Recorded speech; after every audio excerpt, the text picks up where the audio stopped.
Hello, guys. Sorry it's a little bit late, but that was a pretty crazy NFL divisional round of the playoffs. The AFC and the NFC championship games are well ahead. We're going to have the Kansas City Chiefs at home versus the Tennessee Titans, the 2 seed against the 6 seed.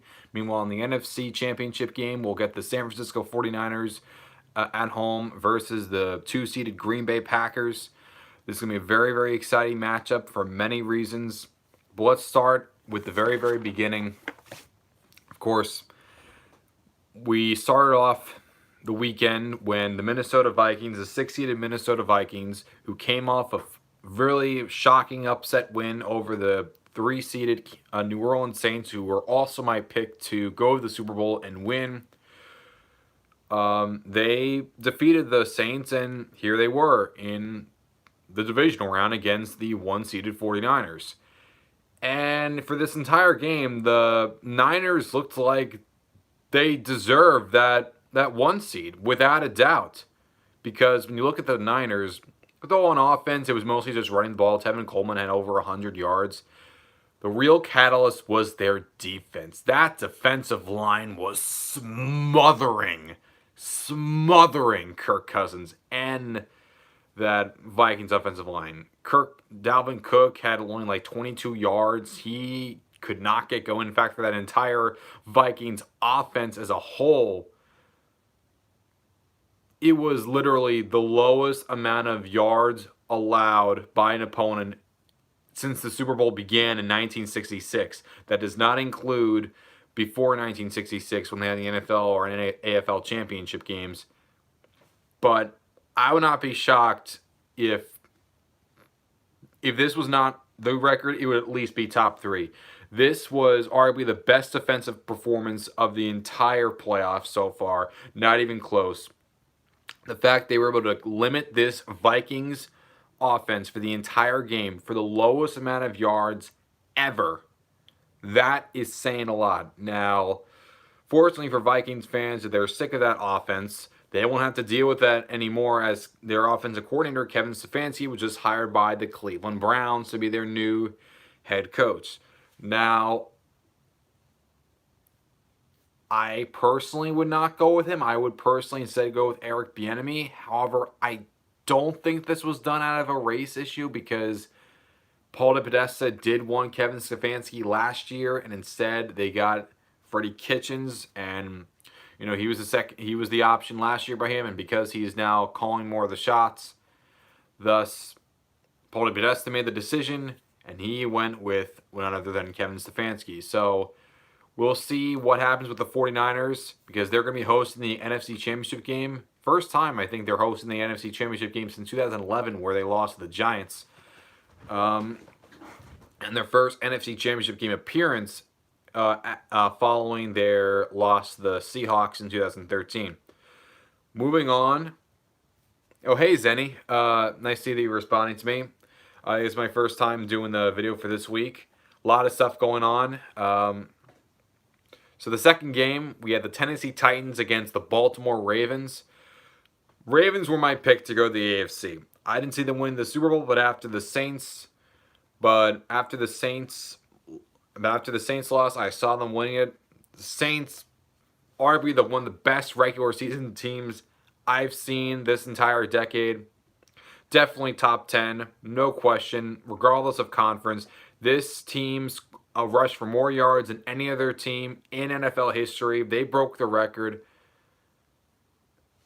But, yeah, Lamar Jackson, he came in and he was lights out. He was by far the MVP. Don't listen to Bill Polian. He was clearly the MVP. Even though there was 12 Pro Bowlers, his presence made the biggest difference when it counted. And then can't even think straight. And then this game happened. My God, this was the biggest upset I have seen this decade in the playoffs. if it was not for the 2011 game where the Packers were 15-1, they lost to the 9-7 Giants, this is second to that. The Titans ran the ball consistently. Derrick Henry had near 200 yards rushing. So back-to-back 185-plus yard games from him. Jeez, this is like one of the most historic postseasons by a running back that we can remember in recent memory. You got to really appreciate this. And the defense was great too. Oh my God, they just contained. The Ravens had no answer for that pass rush. Just no answer for Jarrell Casey or Harold Landry or Logan Ryan. Just had no answer for anyone on there. No answer. Like, you could say, oh, defense. Well, the Ravens have one of the best defenses in the league, and their defense didn't do squat in this game. Their defense had no answer for Derrick Henry. And Tannehill had under 100 yards passing, but then again, he didn't really need to. He didn't really need to do it. He had a couple touchdown passes, including a touchdown run. One of the other touchdowns in the game was by Derrick Henry, who actually had a toss trick shot touchdown to Corey Davis near the end of the game. But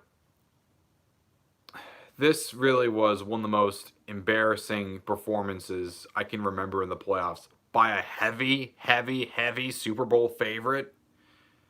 Just embarrassing. And you're going to say, oh, it's Lamar Jackson. Yeah, he deserves some blame. But he is not the only one that deserves blame on this team. This is a complete team failure. Except for Justin Tucker, really. This, and maybe Marquise Brown. This was a total team loss. You can't just blame it on the quarterback because,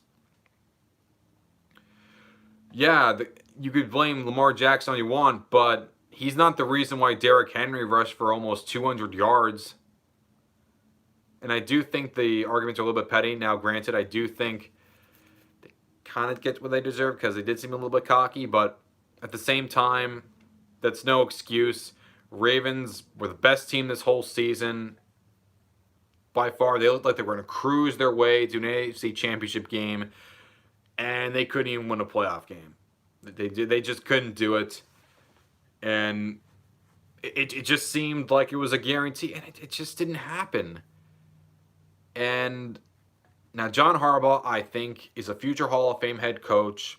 I think Lamar Jackson is going to continue to have MVP-type seasons down the future.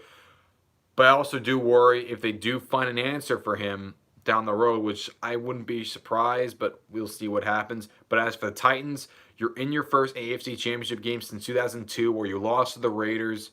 And I guess you could say it's been a lot better for the Titans than the Raiders because the Raiders have only had one winning season after 2002.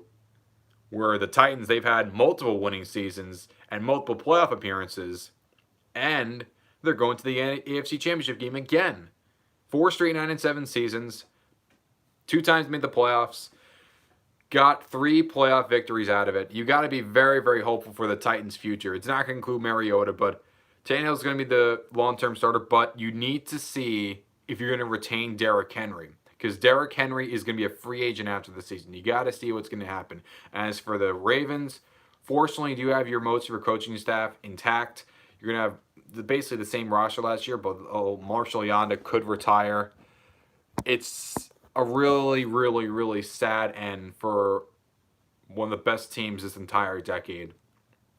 So that was the games that happened on Saturday. Meanwhile, Sunday, Zenny just says, hey, Vinny, I'm going to take my mom to Vegas. Oh, well, enjoy your time in Vegas and don't spend all your money in gambling. You don't want that to happen, do you? Well, Vegas is Disney World for adults, so best of luck. So then we get the... Thanks, you got it. So then we move on to the Houston Texans versus Kansas City Chiefs game. This is what I want to see in the playoffs more often. I want to see more Deshaun Watson versus Patrick Mahomes style games. Both from the 2017 draft class. Both were in the first round, only a couple picks away from each other. Both MVP caliber quarterbacks that elevate their team around them.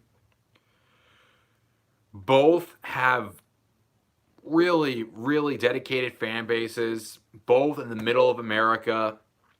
It just feels great. It feels very, very gritty. It's just something I like. These are two of the most exciting quarterbacks in the game, two of the more exciting teams in the game.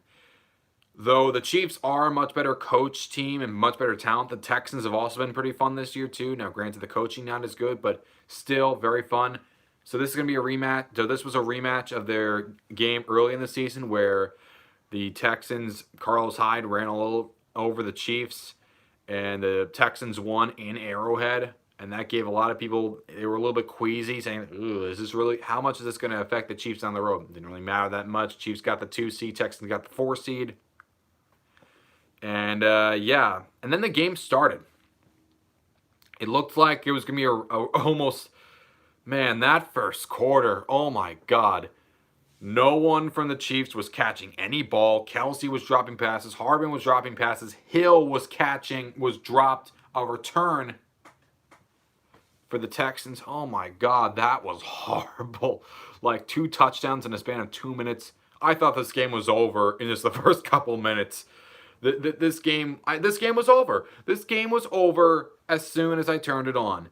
It just felt another. I love Andy Reid. I think he's going to be a future Hall of Fame head coach. He's one of my favorites. He's a guy that I have a lot of respect for. I think he gets way too much hate, and even then, you really can't blame Andy Reid for why you couldn't blame Andy Reid for why the players weren't catching any of the balls. And then the second quarter happened. Everything changed after the field goal. And then momentum swung. How much did it swing? Oh, I'll tell you how much it swung. It swung so hard that the Chiefs had 7 unanswered touchdowns following that field goal. Yeah, they were down 24-0. And after most of the first quarter, they give the lead up. At the end of the half, it was 28-24 after the Texans were up 24-0. That is the 4th biggest blown lead, tied for the 4th biggest blown lead in the playoffs ever. And at least the other ones, Oilers, Bills, Chiefs, Colts, Falcons, Patriots, Giants, 49ers, at least those took the entire game for it to go the other way. But this took 1 quarter. This took 1 quarter. And the Texans had a bad fake punt. And the Chiefs had a return. Travis Kelce went off. Patrick Mahomes went off. Tyreek Hill went off. And they only had one. They had less than for most of the second quarter, they only had 1 rushing yard. They won this game with passing and shredding that defense for the Texans. It was horrible. It ended up where the Chiefs won 51-31 after being down 24-0 at the beginning of the second quarter.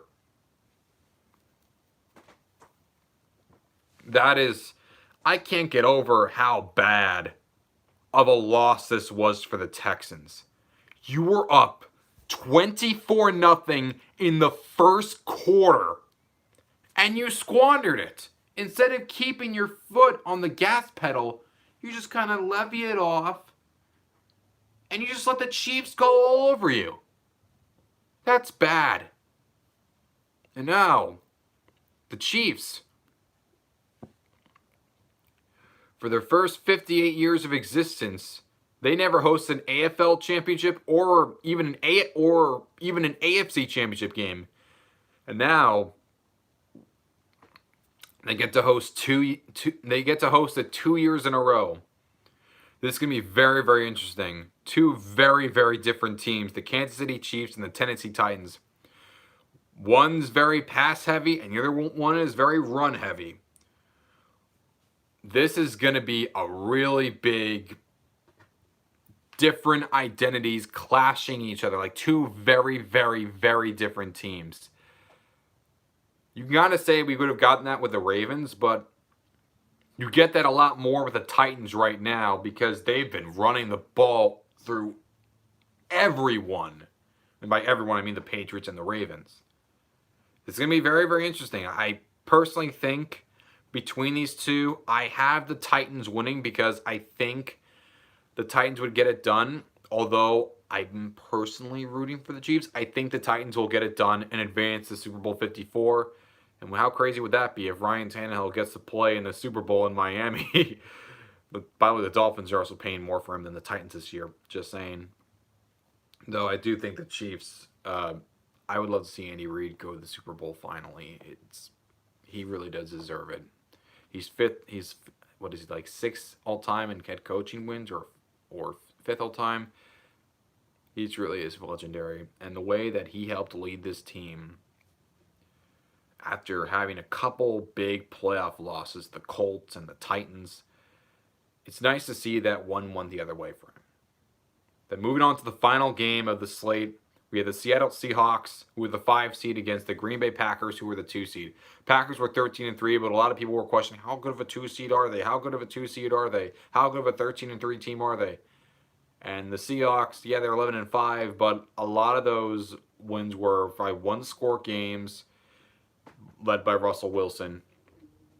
Well, the Packers really held it on for a lot of the game. But then the second half, the Seahawks did come back, and they did fail the 2-point conversion. But the Packers, everyone's talking about this one play like, oh, it was a few inches short. It looked very, very too close to call with Jimmy Graham, whether it was a first down or not. And because of it, the Packers advanced. Now, it's not the only reason why the Packers advanced. There was a whole bunch of other reasons because the Seahawks weren't very good on defense, and you didn't really get much out of Marshawn Lynch, which was probably his final NFL game with only 2 1-yard rushing touchdowns. And yes, thank you for caring so much about how I cook my chickens, Marshawn Lynch, and my finances. Thank you for telling me that at the end of the game. But even then, they still could have done a lot of things before that position would even happen. But it doesn't help, but the officiating has been so awful for this year that a lot of people are saying, I think they will take Henry away and force Tannehill to make plays. Yeah, I could see that too. Tannehill, they haven't really used Tannehill for much of the season. It's really just been Henry. And yeah, you're running for 400 yards almost in 2 straight games. Eventually, you're going to wear out. So back with the Seahawks and Packers, there's a lot of instances in which it wouldn't have gone that way for the Seahawks, but it did. And now here we are, the Green Bay Packers. Adams had a great game. Jones had a great game. Both Zadarius and Preston Smith and Kenny Clark had good games. And now here are the Green Bay Packers. First-year head coach Matt LaFleur, 13-3, going against the San Francisco 49ers and Kyle Shanahan. And, man, both of these were on the Redskins coaching staff in 2012 and 2013. Poor Redskins fans. I'm so sorry for you. But at least you get the number 2 pick, and you're probably going to get Chase Young. So don't feel too upset.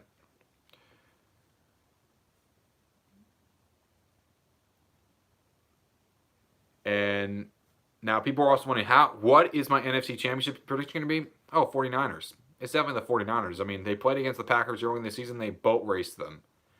The 49ers defense is the best in the league.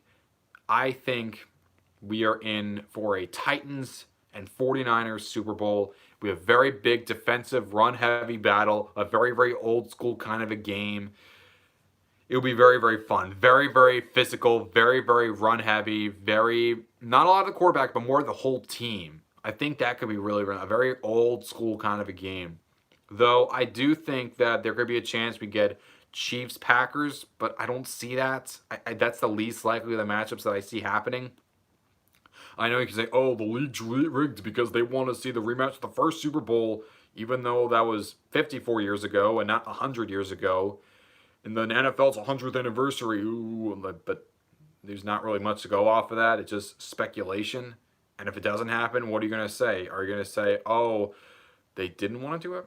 I don't know. Make up your mind, guys. Maybe it's not a conspiracy after all. Maybe you're just full of BS. I also think, Chiefs and 49ers could also be good. And, for all we know, we might get Titans-Packers in the LaFleur Bowl. I doubt that would happen. That seems like the least likely of them, but it could happen. I think it's Titans. I think it'll be Titans-49ers, but hey, I've been wrong before. I picked the Ravens to go to the Super Bowl, and I was wrong about that. So I'd be fine if I was wrong about this one and we get Chiefs-Packers or Chiefs-49ers or Titans-Packers. I don't know. But either way, but I can't finish this weekend without talking about Bill Cowher and Jimmy Johnson both making the Hall of Fame. Now, I think both of them were deserving in terms of my coaching list. I had Johnson number 5 and I had Cowher number 6.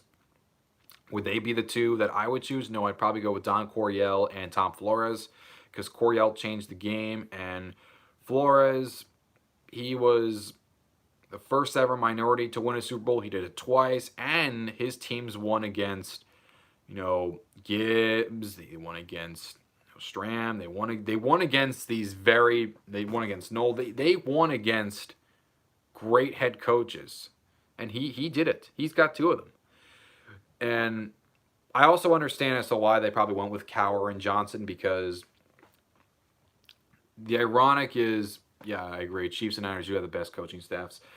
I do agree that it was probably done for CBS and Fox because you want to hype it up and, it does give a nice surprise and it does give a good look for it. But at the same time, I do wonder, you could say, oh, it's the media, but at the same time, there were less media people that voted for this, so you can't really say the media is all part of it. And even then, the voters are part of the regular committee. They were annoyed that it wasn't Coryell and Flores.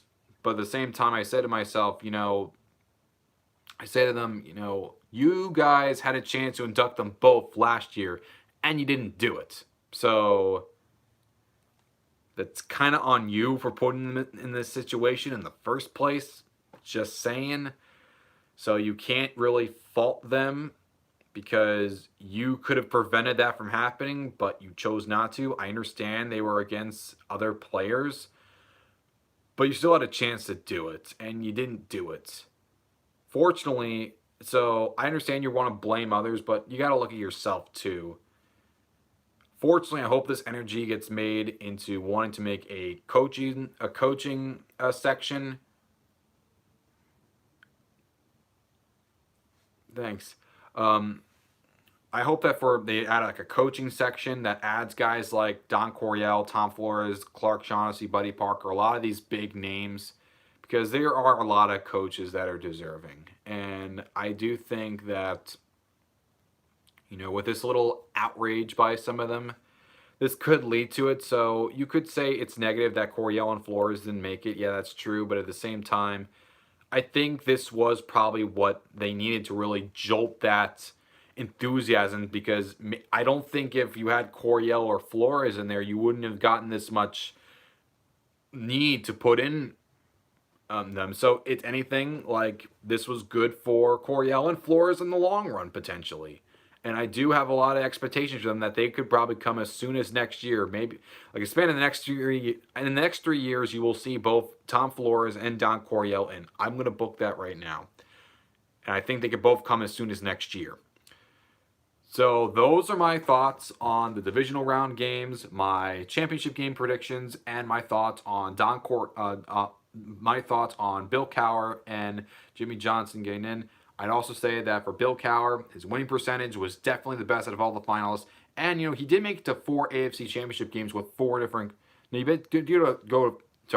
took 4 different quarterbacks to a bunch of AFC championship games, and took 2 different Super Bowls.